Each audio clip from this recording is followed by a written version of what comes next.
Logan described Val as a mutant, him being able to jump back into the lineup as quickly as he did. Not just the impact he has on his line, what impact does Val have, lines 1 through 4 when he comes back in? Well, I think that's all about the sort of momentum of the game and being able to try and sustain it line to line. So if there's a gap in any of your lines or a line's not playing well, you can gain momentum and then all of a sudden just give it back if that line's not going. It's why the team game is so important. It's why depth is so important. And so you get a guy like Val that goes in on the second line, and not only are you sustaining pressure, but you're actually continuing to build momentum. So, that's the big. It's a huge difference, really. If you can. Because when your team starts to feel it, you're pushing, you're doing good things, you're creating scoring chances, and then that gets sustained for a while, you feel like you're going to break the other team down and get you playing with more confidence. And we talked about communication. With that, is there just, you see that communication just increase twofold when you're rolling like that?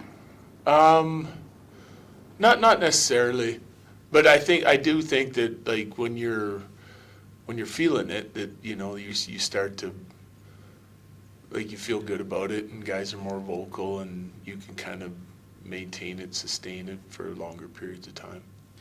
Sorry, I lost my train of thought. It's all right. Somebody else go. Trade deadline's a little bit more than a week away. I know you aren't involved in any of those decisions. Do you just kind of act like it's not even going on in terms of how you communicate with the group?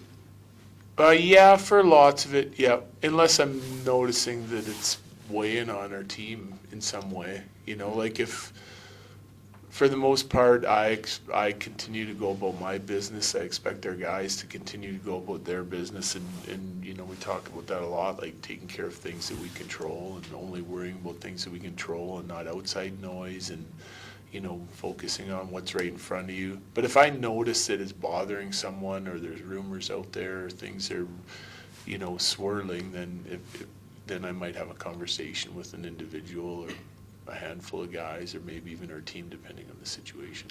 Nate mentioned yesterday that he's probably not going to practice a lot the rest of the year just to prepare for the playoffs. Yeah. How do you balance that? How many guys do you offer that kind of freedom, I guess is the word for it? Coming this time of year, all of them, almost all of them. We've been a team that's kind of, I would say we probably practice less than most teams in the league, if not all, partly because of our location and our travel, and partly because of the injury status, and we're a little top heavy, so those guys, when they get taxed, but usually when we get to this point in the year, there's lots of optionals, double optionals. It's just the way it is. When we need to, we'll focus on a chance where we can get a really good practice in. So we're going to play, get another day off. We planned on going out today to do special teams because we haven't been together as a group with those guys gone to Four Nations and whatnot. But we got in and had our meeting and talked about a bunch of things that we liked from last night, and then we had some guys that feeling fatigued today, and some of the guys that were Four Nations guys. So, the game tomorrow night is the most important thing, and they can get work done in the gym and recovery work and still sit and have some meetings with the coaches and get prepared for tomorrow without going on the ice. But then we're going to get a day off after the game, and then we have 2 practice days in there. One may be optional depending on our fatigue level, and but the second one we'll get a good practice in. So the practice time is more important, I would say, because there's going to be less of it. And if we need to dial something in and we need to get some reps in it, then we'll focus on having a good practice that day and then get ready to play again. He also mentioned that when you guys traded for Marty Netjes, he watched a lot of video on him, and he talked about the power play and how he doesn't want to hog the half wall because that's somewhere that Netjes plays and all that. You only coach this team, but is that common practice around the league to dig that much into a player, or is that what separates? For Nate? Yeah, is that what separates him? I think that's what others? separates him. Yeah.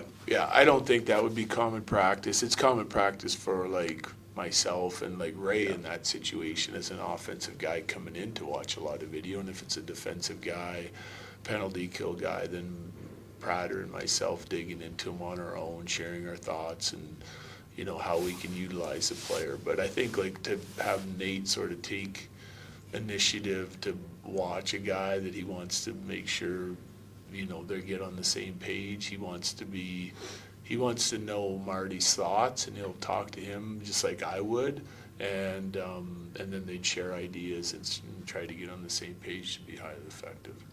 You've used the boat analogy for like one thing, you fix one thing, another thing breaks, et cetera, et cetera.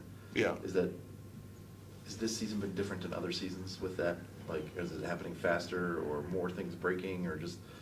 No, I don't think so. And the idea behind that, honestly, is that you're hoping that you go through all those, you know, plugging leaks and fixing things, and then you get to the point where, like, all of a sudden your boat's not breaking down on you, you know, like that's the whole idea. So hopefully we're getting to that point. Like, I think I mean, if you look at our segments, like we've had our troubles and we've had our good times, but like we're pretty consistent in what we are, right?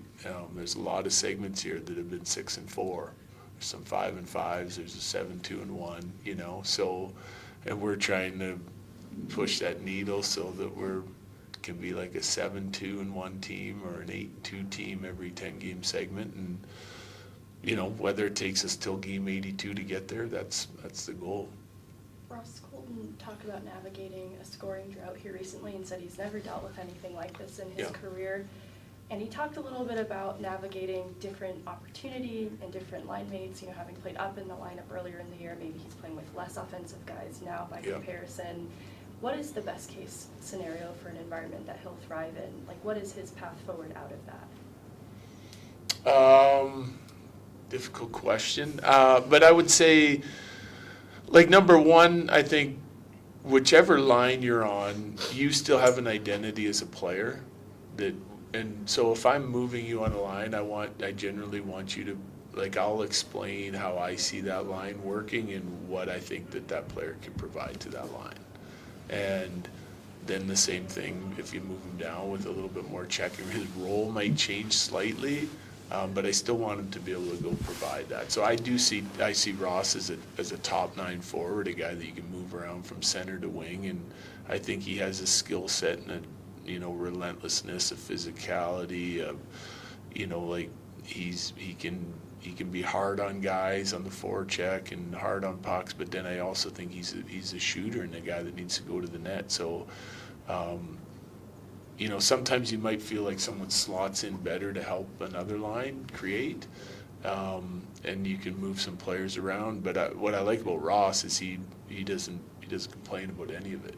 You know, like his mindset is the way I would want it to be. Like, go do what you do and help provide what you provide to whoever you're playing with, and help make them better and get on the same page with that group and form an identity with that line, regardless of how long that may or may not be. And if someone's struggling up, then you're going to get an opportunity to go up and play with some more skilled guys, and I still want you to kind of play the same way. You know, I don't want guys changing their roles with who they're playing on.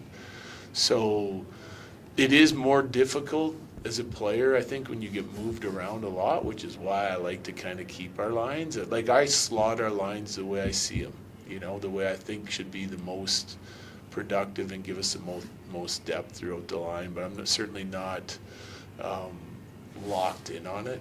You know, it's my job to recognize if someone's not playing well, to give someone else some opportunity, and so that's kind of the motto I go with. So it's not, but it is more difficult when you get moved around a little bit, like a guy like Ross. We've talked a bunch about Marty's fit since the trade. What have you thought of Jack in these last few weeks? I think he's been really good. Yeah, really strong in all the areas that we felt like he would be helpful with. Face-offs, he's a really responsible, committed defensive player.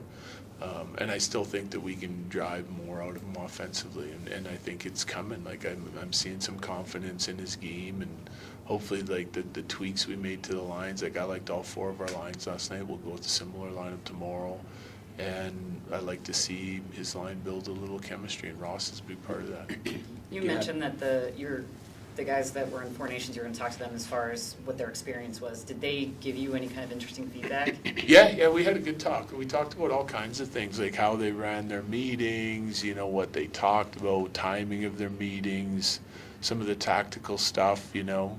the most of it's not a real surprise. There's lots of similarities. There's some differences, and which coaches brought which systems and what they used and what they felt comfortable with, and then just the overall experience with friends, family there, and how intense it was and how the games were played. And yeah, it was a great conversation. We all of our coaches came up. Chris came up. We sat in my hotel room in Nashville and hashed it out for a little bit, and then talked about the plan for our team moving, through the Nashville, St. Louis, and a little bit of the start of this homestand, getting them some rest. Do you have any updates on Josh Manson? Just that he's making progress. Yeah, skated again today, so things moving in the right direction. Trying to build back to joining the team, at least in practice, and getting close to getting in the game. But I don't have a timeline on him yet.